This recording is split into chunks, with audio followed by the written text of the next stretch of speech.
नमस्कार, स्वागत है आप सभी का डीडी न्यूज के इस खास बुलेटिन एक्सप्रेस 100 में, जहां हम आपके लिए लेकर आते हैं राजनीति, मनोरंजन, देश, दुनिया, खेल और व्यापार जगत की सभी बड़ी खबरों को एक्सप्रेस यानी कि फटाफट अंदाज में। मैं हूं आपके साथ भावना नैयर। तो देखिए खबरें तेज रफ्तार से।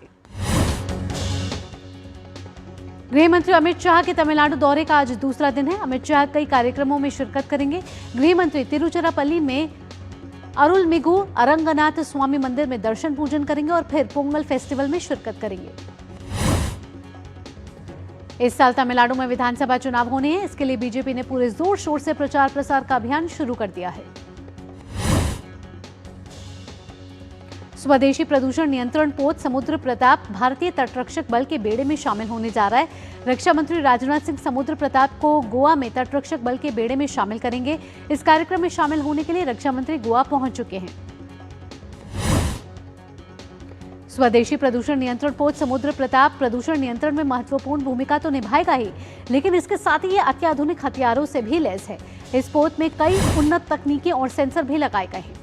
रक्षा मंत्री ने गोवा शिप बिल्डर्स के अधिकारियों और कर्मचारियों को संबोधित करते हुए कहा कि रक्षा क्षेत्र में प्रौद्योगिकी के बढ़ते महत्व को देखते हुए हमें इस बदलते परिदृश्य के अनुरूप ढलना होगा। रक्षा मंत्री ने कहा कि हमें अपनी प्रतिद्वंद्वियों पर बढ़त हासिल करने के लिए जहाजों को अत्याधुनिक उपकरणों, एआई सक्षम रखरखाव और साइबर सुरक्षित प्लेटफॉर्मों से लैस करने पर ध्यान केंद्रित करना होगा।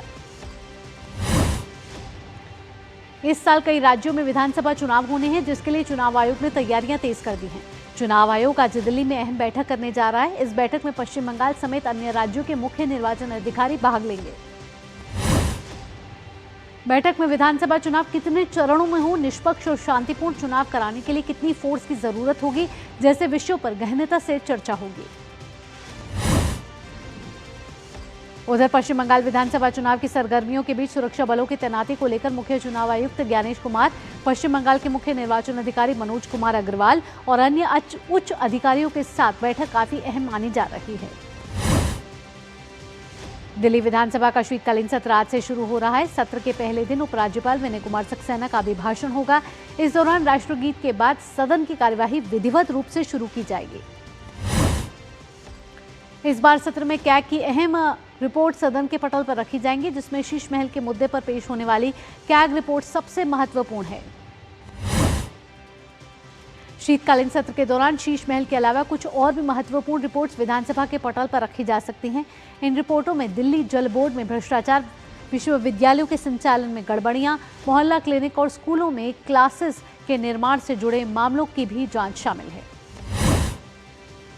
मौजूदा रेखा गुप्ता की सरकार का मानना है कि तत्कालीन अरविंद केजरीवाल सरकार के कार्यकाल के दौरान कई महत्वपूर्ण महकमों में गड़बड़ियां हुई हैं, जिस पर एक एक करके रिपोर्ट रखी जा रही है। पश्चिम बंगाल विधानसभा चुनाव से पहले नंदीग्राम में जीत के साथ भाजपा ने नए साल में अपना खाता खोल लिया है। नंदीग्राम की गांगड़ा सहकारी कृषि विकास समिति के चुनाव की सभी 9 सीटों पर भाजपा उम्मीदवारों ने जीत दर्ज की है। सहकारी विकास समिति के कुल 543 मतदाताओं में से 438 लोगों ने मतदान किया था। भाजपा इस चुनाव परिणाम को आगामी विधानसभा चुनाव के लिए एक शुभ शुरुआत के रूप में देख रही है।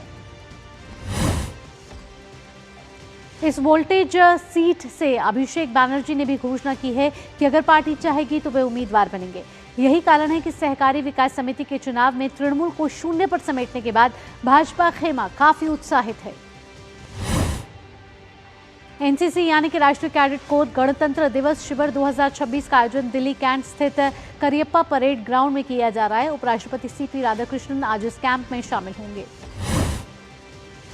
इस शिविर का उद्देश्य गणतंत्र दिवस पर राष्ट्रीय राजधानी में होने वाले कार्यक्रमों के माध्यम से देश की समृद्ध संस्कृति से परिचित करना है।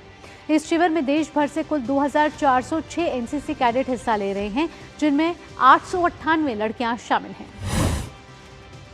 इस वर्ष जम्मू कश्मीर और लद्दाख से 127 कैडेट और पूर्वोत्तर क्षेत्र से 131 कैडेट शिविर में भाग ले रहे हैं। इसके साथ ही यूथ एक्सचेंज प्रोग्राम के अंतर्गत 25 मित्र देशों के कैडेट और अधिकारी भी समारोह का हिस्सा बन रहे हैं। धर्मशाला कॉलेज में छात्रा के साथ रैगिंग और यौन प्रताड़ना के मामले में मुख्यमंत्री सुखविंदर सिंह सुक्खू ने कार्रवाई का आदेश दिया है। मुख्यमंत्री ने इस मामले में सवाल उठने के बाद आरोपी प्रोफेसर को तुरंत निलंबित करने के आदेश जारी किए हैं।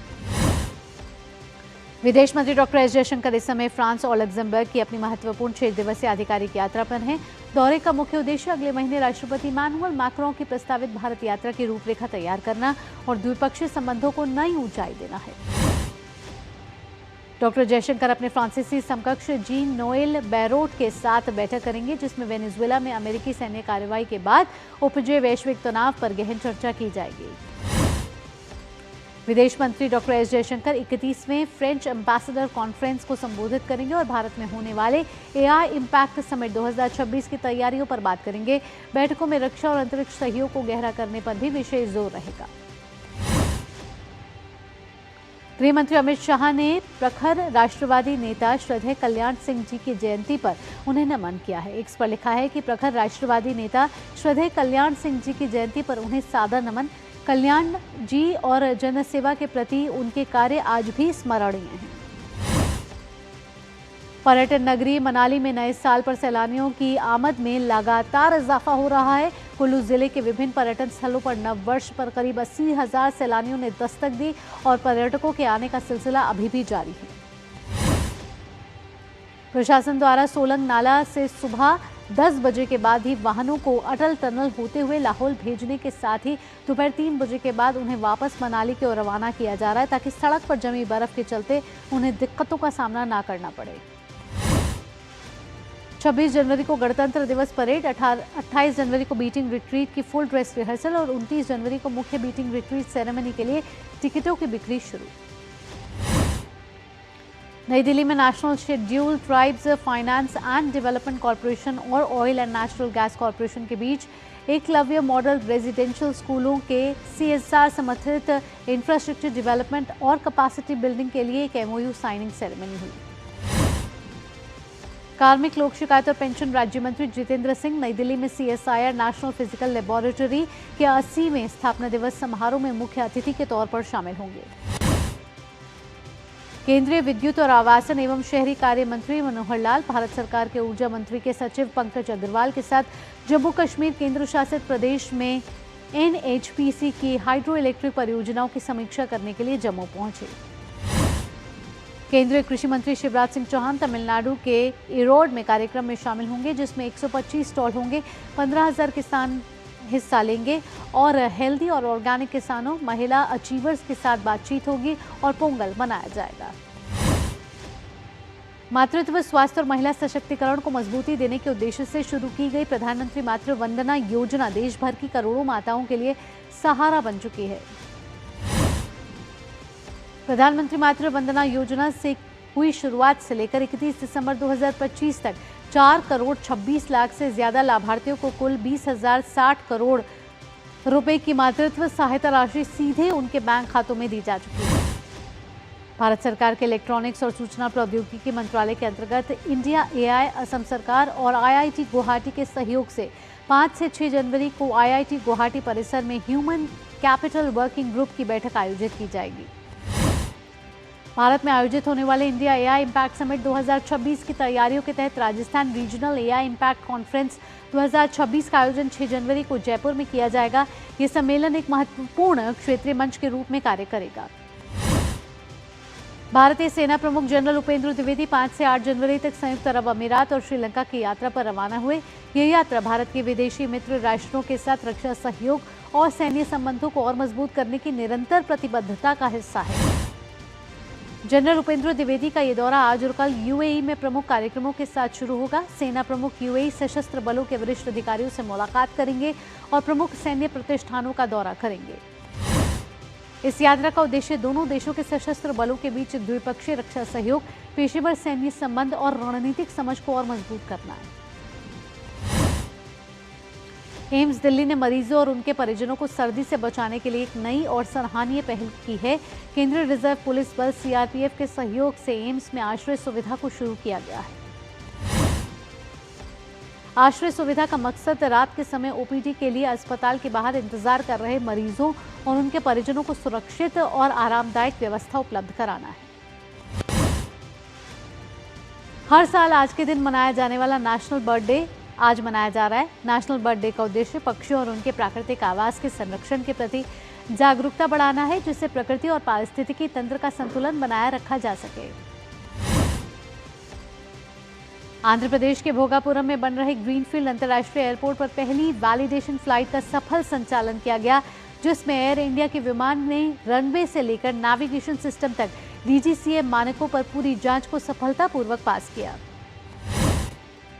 GMR समूह के मुताबिक एयरपोर्ट परियोजना का 90% से अधिक काम पूरा हो चुका है और ये तय समय सीमा से पहले संचालन के लिए तैयार हो रहा है।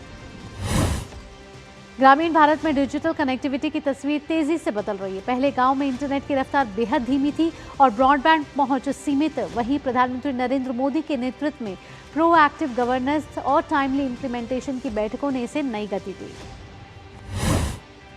आत्मनिर्भर भारत के तहत स्वदेशी दूरसंचार तकनीक को भी बढ़ावा मिला है। इसी का नतीजा है कि ग्रामीण इलाकों में ब्रॉडबैंड इंफ्रास्ट्रक्चर का विस्तार तेज हुआ है। भारत अब उन चुनिंदा देशों में शामिल है जिन्होंने अपनी स्वदेशी 4G तकनीक विकसित की है।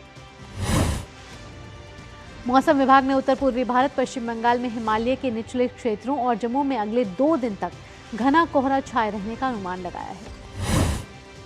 हिमाचल प्रदेश और उत्तराखंड में भी अगले कुछ दिनों तक यही स्थिति बने रहने का अनुमान है, जबकि पंजाब, हरियाणा, चंडीगढ़ और दिल्ली में अगले कुछ दिनों तक शीतलहर चलने का अनुमान व्यक्त किया गया है।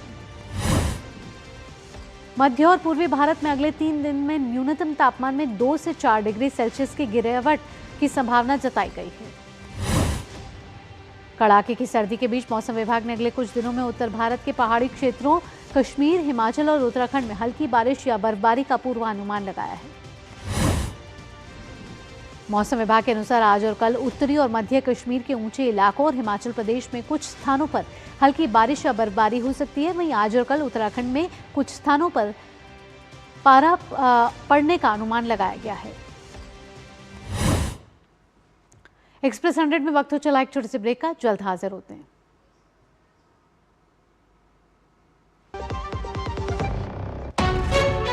विभाग अनेक, कंप्लेंट बॉक्स 1। किसी भी सरकारी दफ्तर, विभाग या बैंक से जुड़ी शिकायत के लिए pgportal.gov.in पर जाएं, रजिस्टर करें, संबंधित विभाग चुनें, शिकायत दर्ज करें और ट्रैकिंग ID नोट करें। SMS या ईमेल पर एक्नॉलेजमेंट पाएं और शिकायत का जवाब सीधे मंत्रालय से प्राप्त करें। अब तक 1 करोड़ 12 लाख से अधिक भारतीयों ने भरोसा जताया। CP ग्राम्स, आपकी हर शिकायत का हल। अभी शिकायत दर्ज करें pgportal.gov.in। ओ हरि भैया, अरे वाह, खेतों में कौन सी फसल लगाए हो? 12 महीने कमा कर दे ऐसी फसल। क्या? मैंने नया व्यवसाय शुरू किया है। उसके लिए पैसे? इसमें किसी निवेश की जरूरत ही नहीं। अच्छा, मुखिया जी। अरे मुखिया जी, नमस्ते। अरे हरी, कब आ रहे हो? आप बस चलिए, मैं पहुंचता हूं। अब मैं LIC एजेंट हूं।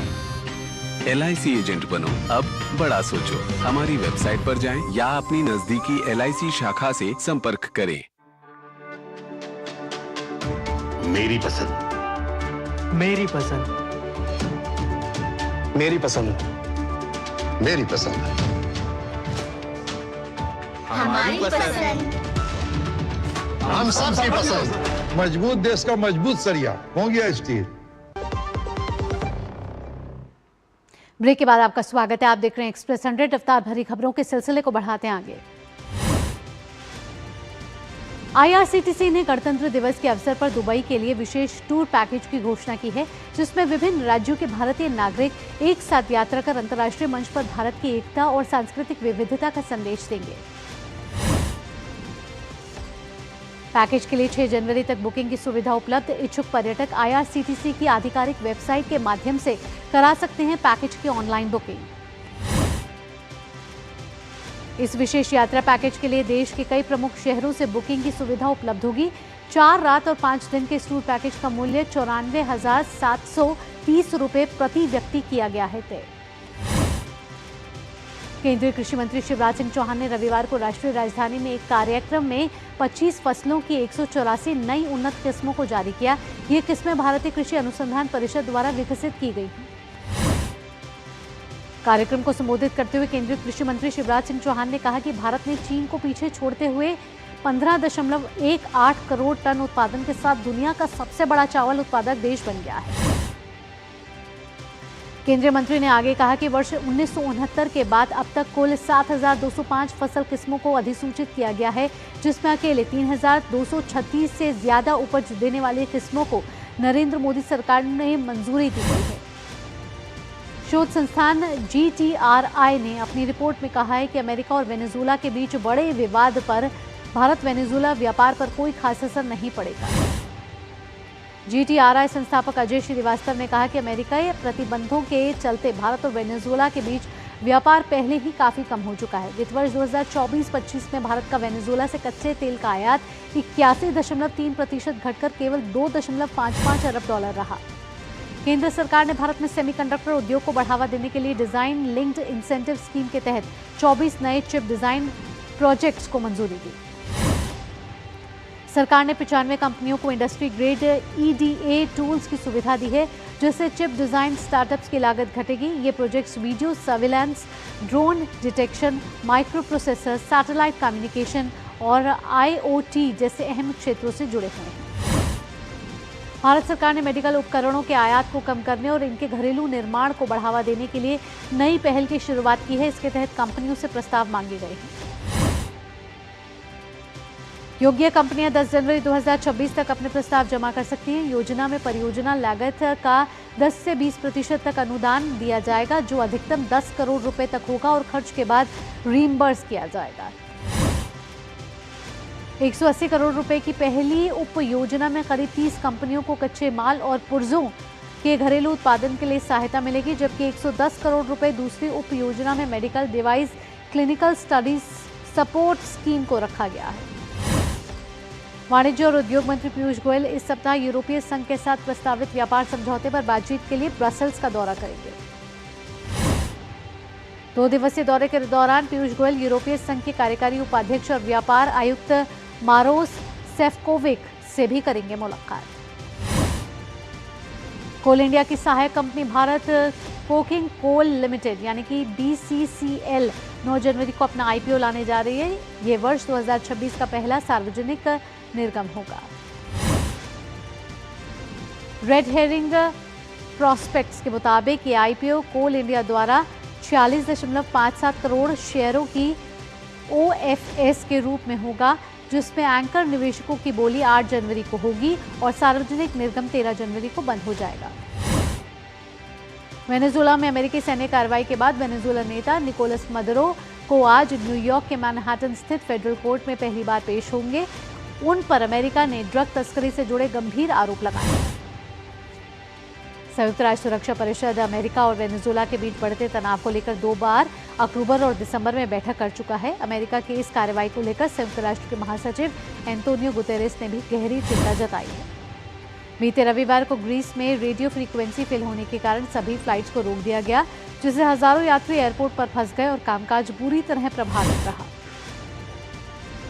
यह समस्या एथेंस और मैसेडोनिया एरिया कंट्रोल सिस्टम की central radio frequency system fail होने से उत्पन्न हुई, जो देश की सबसे बड़ी एयर कंट्रोल फैसिलिटी है।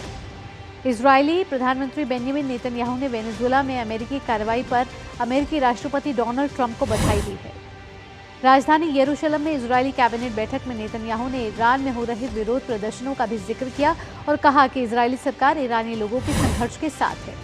वेनेजुएला पर अमेरिकी कार्रवाई के बाद वेनेजुएला के रक्षा मंत्री जनरल व्लादिमीर पेड्रिनो ने एक टेलीविजन बयान में कहा कि अमेरिकी हमले में राष्ट्रपति निकोलस मदुरो की सुरक्षा टीम का एक बड़ा हिस्सा मारा गया।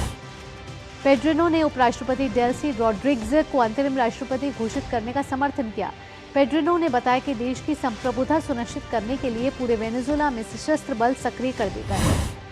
नए साल की पूर्व संध्या पर स्विट्जरलैंड के क्रांस मोंटाना माउंटेन रिजॉर्ट में लगी आग की घटना में स्विस पुलिस ने नया अपडेट जारी किया। पुलिस ने मारे गए कुल 40 लोगों में से अब तक 24 लोगों की पहचान कर ली है।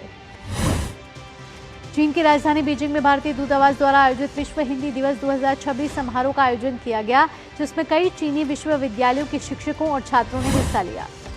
ब्रिटेन और फ्रांस के युद्धक विमानों ने मध्य सीरिया में IS के भूमिगत ठिकानों पर हवाई हमले किए। बीते शनिवार शाम को हुए हमलों में होम्स प्रांत में IS के ठिकानों को निशाना बनाया गया। विदेश मंत्रालय ने वेनेजुएला में रह रहे भारतीय नागरिकों के लिए एडवाइजरी जारी की है, जिसमें कहा गया है कि काराकस स्थित भारतीय दूतावास भारतीय समुदाय के संपर्क में और हर संभव मदद प्रदान कर रहा है। अमेरिका के विदेश मंत्री मार्को रूबियो ने कहा है कि वेनेजुएला में तेल संगरोध किए जाएंगे लागू। अमेरिका ने स्पष्ट किया है कि वेनेजुएला पर शासन नहीं करेगा, लेकिन राजनीतिक बदलाव लाने के लिए तेल नियंत्रण उपाय लागू करेगा। रूबियो के मुताबिक इस तेल नाकाबंदी को अमेरिका एक रणनीतिक दबाव के रूप में इस्तेमाल करेगा ताकि वेनेजुएला में नीतिगत और राजनीतिक बदलाव सुनिश्चित किए जा सकें। वेनेजुएला के विपक्षी नेता एडमंडो गोंजालेस उरेतियो ने अमेरिकी हस्तक्षेप और राष्ट्रपति निकोलस मदुरो की गिरफ्तारी के बाद राजनीतिक कैदियों की तत्काल रिहाई की मांग की है। वेनेजुएला पर अमेरिकी कार्रवाई के बाद अब अमेरिकी जांच एजेंसी FBI, DEA और अमेरिकी न्याय विभाग ने बताया कि महीनों की योजना और एजेंसियों के समन्वय से निकोलस मदुरो को न्याय के कटघरे में लाने का उच्च स्तरीय अभियान सफल रहा। वेनेजुएला पर अमेरिकी सैनिक कार्रवाई के बीच उत्तर कोरिया ने हाइपरसोनिक मिसाइलों का किया परीक्षण। किम योंग उन ने प्रक्षेपण अभ्यास के दौरान अपने मजबूत परमाणु कार्यक्रम के समर्थन का बचाव किया। उन्होंने कहा कि हालिया भू राजनीतिक संकट और जटिल अंतर्राष्ट्रीय घटनाओं से ये स्पष्ट हो जाता है कि यह क्यों जरूरी है। खेलो इंडिया बीच गेम्स 2026 के दूसरे संस्करण का आगाज आज से होने जा रहा है। खेलो इंडिया बीच गेम्स 2026 के भव्य आयोजन के लिए दादरा नगर हवेली और दमन दीव के समुद्र तट इस शानदार आयोजन के लिए तैयार है। दूसरे खेलो इंडिया बीच गेम्स 2026 में 6 स्पर्धाओं में 1300 से ज्यादा एथलीट हिस्सा लेंगे, जिनमें 25 राज्यों और 6 केंद्र शासित प्रदेशों के खिलाड़ी शामिल होंगे। खेलो इंडिया बीच गेम्स 2026 का 5 से 10 जनवरी तक आयोजन होगा। बांग्लादेश क्रिकेट बोर्ड ने सुरक्षा चिंताओं और सरकार की सलाह का हवाला देते हुए अगले महीने होने वाले T20 विश्व कप के लिए अपनी राष्ट्रीय टीम को भारत नहीं भेजने का फैसला किया है। बांग्लादेश क्रिकेट बोर्ड ने ICC से बांग्लादेश के 4 लीग मैच 2 जो कोलकाता और मुंबई में खेले जाने हैं को श्रीलंका में स्थानांतरित करने की मांग की है। गत विजेता श्राची बंगाल टाइगर्स ने पुरुषों की हॉकी इंडिया लीग के नए संस्करण में जीत के साथ अपने अभियान की शुरुआत की है। श्राची बंगाल टाइगर्स की ओर से सुखजीत सिंह और गुरसेवक सिंह ने एक गोल किया। सुखजीत सिंह को प्लेयर ऑफ द मैच चुना गया। महिला हॉकी लीग में श्राची बंगाल टाइगर्स ने रोमांचक जीत हासिल करने में सफलता पाई। रांची रॉयल्स पर शानदार जीत के साथ ही श्राची बंगाल टाइगर्स महिला हॉकी लीग में दूसरे स्थान पर पहुंच गई है। हॉकी इंडिया लीग की महिला टीम सूरमा हॉकी क्लब ने मौजूदा 2025-26 सीजन में निराशाजनक प्रदर्शन के बाद अपने हेड कोच जूड मेनेजेस से अलग होने का फैसला किया है। सूरमा हॉकी क्लब ने पूर्व भारतीय कप्तान और टीम मेंटोर रानी रामपाल को टूर्नामेंट के शेष मुकाबलों के लिए अंतरिम मुख्य कोच नियुक्त किया। 2018 एशियाई खेलों के स्वर्ण पदक विजेता अमित पंघाल ने एलीट पुरुष राष्ट्रीय बॉक्सिंग चैंपियनशिप में जीत हासिल कर अगले दौर में प्रवेश किया। राष्ट्रीय बॉक्सिंग चैंपियनशिप में हेवीवेट वर्ग में हरियाणा के सागर ने केरल के एडविन के खिलाफ स्प्लिट डिसीजन से मुकाबला अपने नाम किया।